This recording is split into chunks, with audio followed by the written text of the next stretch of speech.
ফাল্গুন মাসের কৃষ্ণপক্ষের চতুর্দশী তিথিতে শিব চতুর্দশী ব্রত পালিত হয়। 2024 সালের 8ই মার্চ শুক্রবার শৈবগণ এই ব্রত পালন করবেন এবং 2024 সালের 9ই মার্চ শনিবার বৈষ্ণবগণ এই ব্রত পালন করবেন। এবারে প্রশ্ন, কিন্তু কেন?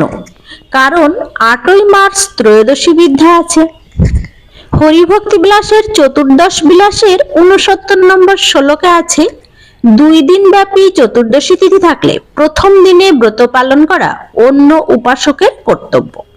8ই মার্চ সন্ধ্যার পর থেকে চতুর্দশী শুরু হয়ে 9ই মার্চ সন্ধ্যা পর্যন্ত থাকবে।